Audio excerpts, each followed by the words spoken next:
IBM, Erikson, HCL जैसी बड़ी बड़ी कंपनीज हैं नोएडा में। कई सारे अच्छे अच्छे कॉलेजेस और यूनिवर्सिटीज हैं। नोएडा को शुरू में तो सिर्फ इंडस्ट्रियल टाउन की तरह डेवलप किया गया था, और पर यहाँ पर बाद में रेजिडेंशियल एरियाज भी डेवलप हुए। 1988 में नोएडा में फिल्म सिटी डेवलप हुई और सबसे बड़ी न्यूज मीडिया ऑफिसेज, दफ्तर, फिल्म मीडिया इंस्टीट्यूट यहीं पे हुए।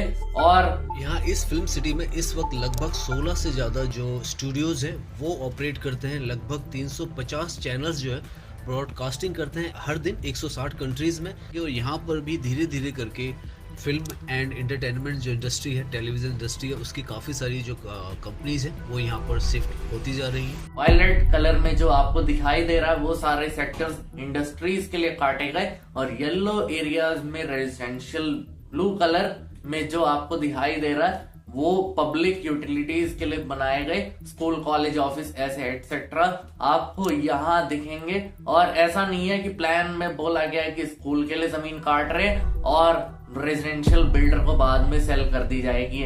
और ग्रीन बेल्ट देख लो जरा, जो स्पेसेस पार्क और रिक्रिएशनल पर्पसेस के लिए मार्क किए गए हैं, वहां पर किसी भी तरह का एंक्रोचमेंट नहीं है। नोएडा में 826 पार्क हैं टोटल। नोएडा में हर एक सेक्टर में मल्टीपल पार्क्स मौजूद हैं। हर सेक्टर के पास कोई ना कोई यूटिलिटी ब्लॉक और ग्रीन स्पेस अवेलेबल है, और ये सब ऑन पेपर नहीं है सिर्फ, ये एक्चुअल में भी इम्प्लीमेंटेड है। आप जाकर चेकआउट कर सकते हैं। जी हाँ, ट्रैफिक फ्लो और पब्लिक यूटिलिटीज पता किया जा सकता है, और शहर कितना डेवलप्ड है पूरे नोएडा को ग्रिड लेआउट प्लान के अकॉर्डिंग डिसाइड किया गया था। और रेक्टेंगुलर ब्लॉक मतलब ट्रैफिक स्मूथली फ्लो करता है।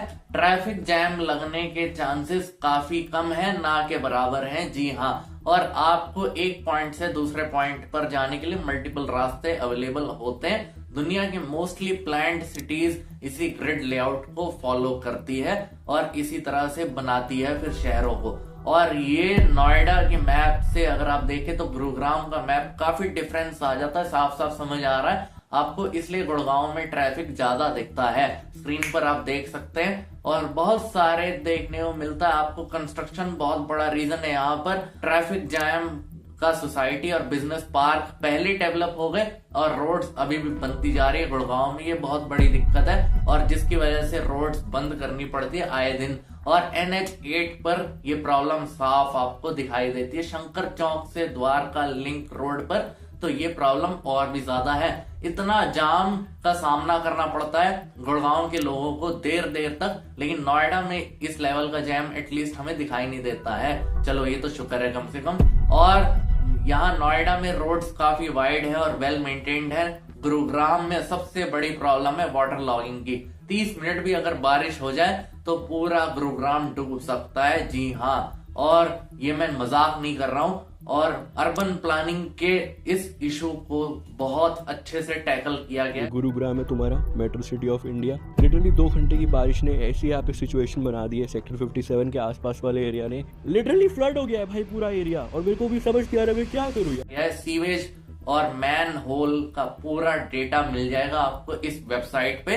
यूटिलिटीज का ऑप्शन है, सब जगह पे सीवेज और मैन होल अच्छे से डले हुए हैं, और बड़ी ट्रांसपेरेंसी है इस सिस्टम में। और जो लोग रोज ट्रेवल करते हैं गुड़गांव से नोएडा, नोएडा से गुड़गांव, ये अच्छे से डिफरेंस जानते होंगे। और वाटर लॉगिंग इशू नोएडा में ना के बराबर है एज कंपेयर टू गुरुग्राम, और सीवेज लाइन कनेक्शन 1/3 गुरुग्राम में ही है। जबकि ये इतनी बड़ी सिटी है, मोस्टली बड़ी सोसाइटीज में प्राइवेट सीवेज लाइन डली हुई है, और ये लाइन शहर में मेन लाइन से कनेक्टेड नहीं है। There's no switch and there's no water system coming to us. Why? We've paid for it. और गुरुग्राम के करोड़ों के फ्लैट्स में ये पुराने टाइम के सेप्टिक टैंक बनाने पड़ते हैं, और गुरुग्राम में हर एक चीज प्राइवेटाइज्ड है। इवन फायर ब्रिगेड तक गुरुग्राम के पास अपनी नहीं है। जी, is privatized. Security is privatized. Your garbage collection is privatized. Electricity is to a large extent privatized because when the power goes off, you have a backup generator which you pay for because it is a diesel-run generator. यहाँ ऊंची ऊंची building में अगर आग लग जाती है by chance, तो फायर ब्रिगेड पानी कैसे फेंकेगी। गुरुग्राम में देखिए इंदिरा गांधी इंटरनेशनल एयरपोर्ट के पास ये बना हुआ है और इसलिए यहाँ पर काफी ज्यादा डिमांड है कंपनीज की कि कंपनीज यहीं पर सेटअप करना चाहती है अपने ऑफिसेज और दफ्तर को, और गुरुग्राम ऑफिस सेटअप करने में कोई कसर नहीं छोड़ती है और क्लाइंट को दिक्कत ना हो एयरपोर्ट से यहाँ आते वक्त, इसीलिए दूर ना पड़े, इसीलिए पास में है ना।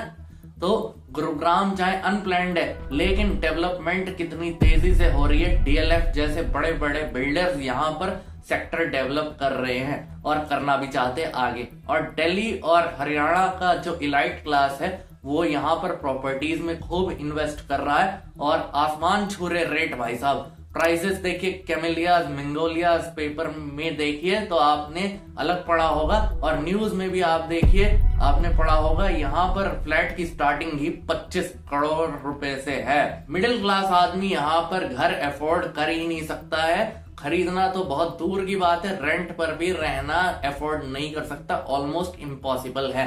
लेकिन इंफ्रास्ट्रक्चर इतना खराब है, पार्किंग में खड़ी खड़ी बीएमडब्ल्यूज और मर्सिडीज यहाँ पर डूब जाती है। कूड़े का ढेर देखो कोने में, हाईवे पर आप देखो, और स्क्रीन पर भी मैं आपको दिखाता रहूंगा। और सिटीज कितनी सस्टेनेबल और फ्यूचर प्रूफ है ये आप यहीं से देख लीजिए, और कौन सी कितनी परसेंटेज में है और कौन सी नहीं है। और जरूरी है ये ध्यान रखना, नॉर्थ और मेन दिल्ली में और साउथ दिल्ली में अरावली रेंज है, यहाँ पर वेस्ट में हरियाणा रूरल है और गुरुग्राम को ज्यादा एक्सपेंड नहीं किया जा सकता और इसलिए पॉपुलेशन भी बहुत ज्यादा बढ़ती जा रही है, तो यहाँ पर दिक्कत और ज्यादा बढ़ती जा रही है। और यहाँ पर देखिए क्योंकि जॉब्स यहीं पे हैं तो लोग दूर दूर से दूसरे शहरों से गुड़गांव में ही सेटल होना चाहते हैं और स्पेस और नहीं बढ़ाया जा सकता, भाई क्या करें। रेंटिंग और बाइंग दोनों ही इधर अनअफोर्डेबल हैं और पॉपुलेशन इतनी तेजी से बढ़ती जा रही है रैपिडली, कोई सोच नहीं सकता। और पब्लिक यूटिलिटीज और इंफ्रास्ट्रक्चर खराब होगा। ग्रेटर नोएडा भी डेवलप हो रहा है यहाँ पर, नोएडा की अगर आप साइड में देखें तो, और वेल प्लान्ड है और वेल डिजाइंड है ये एकदम सिटी, और कंप्लीटली ट्रांसफॉर्म करने वाले जेवर एयरपोर्ट नोएडा के एकदम पास है। और यहाँ पर सबसे बड़ा एडवांटेज है ग्रेटर नोएडा और नोएडा को कि जेवर एयरपोर्ट एक गेम चेंजर साबित होने वाला है नोएडा के लिए। और यही चीज पहले नोएडा के फेवर में नहीं थी, अब यही चीज इनके फेवर में आ चुकी है, तो ये सोचो कितना डेवलप करेंगे। और इंटरनेशनल फ्लाइट कनेक्शन, क्योंकि ये दिल्ली एयरपोर्ट से दूर था इसलिए बड़ी सी बड़ी कंपनीज इन्वेस्टमेंट हेडक्वार्टर्स नोएडा को डेटा सेंटर का हब बनाना चाहती हैं अब। और ये फिल्म सिटी मतलब, और नोएडा के पास अपना एक एयरपोर्ट जेवर एयरपोर्ट आने वाला है, सपना पूरा होने वाला है। और यमुना एक्सप्रेसवे इस रीजन को डेवलप करने के लिए एक अथॉरिटी है येडा नाम की, नोएडा और येडा मिलके इस रीजन को डेवलप करने वाले हैं। और जापानीज और कोरियन सिटीज और ओलंपिक्स पार्क ये है नोएडा के, ग्रेटर नोएडा सेक्टर में इस रीजन के बगल में है, ये डेवलप होगा। और न्यू नोएडा और इसके नीचे है जेवर एयरपोर्ट, इस मैप में आप साफ साफ देख सकते हैं। वेस्टर्न यूपी ट्रांसफॉर्म करने वाला है। और सैमसंग की सबसे बड़ी फैक्ट्री जो है नोएडा में, देखिए HCL का इतना बड़ा टेक पार्क पूरे एक सेक्टर में है। एडोब, जेनपैड, IBM, माइक्रोसॉफ्ट, हर कंपनी के बड़े बड़े ऑफिसेस जो है यहीं पर ऑपरेट कर रहे हैं और डेटा सेंटर सेटअप करने का प्रपोजल दे चुके हैं। और कंपनीज ने नोएडा में येडा डेडिकेटेड सेक्टर भी डेवलप कर रहा है और जापान की एंटिटी ऑलरेडी नोएडा में अपना सेंटर खोल चुकी है। फिल्म सिटी भी डेवलप होगी। F1 रेस ट्रैक भी नोएडा में, ग्रैंड प्रिक्स जो है वो भी ऑर्गेनाइज होने वाला था 2011 में लेकिन हुआ नहीं, तो इसे दोबारा से ऑर्गेनाइज करने की सोच रहे हैं ये लोग। और फुल फ्लेजेड क्रिकेट स्टेडियम भी है 2 इधर नोएडा के पास। और अफगानिस्तान की क्रिकेट टीम यहीं पर प्रैक्टिस करती है। और रात होते ही लेकिन यहाँ पर लूटपाट, चोरी, डकैती सब कुछ चालू हो जाता है, हैरेसमेंट चालू हो जाता है और चेन स्नैचिंग, ईव टीजिंग सब होता है। और क्राइम्स के मामले में देखिए गुरुग्राम भी कोई दूध का धुला नहीं है। नोएडा में देखिए निटारी कांड हो गया, चाहे आरशी तलवार केस हो गया, हर दूसरे तीसरे दिन यहाँ पर कोई ना कोई एनकाउंटर होता ही है जरूर। और कोई पीसफुल एरिया नहीं है ये दोनों रात में, और क्राइम्स के लिए कोई सेफ एरिया नहीं है ये। और पॉल्यूशन में टॉप 20 सिटीज में आता है नोएडा का नाम, कंट्रीज में अगर कंपेयर करें तो।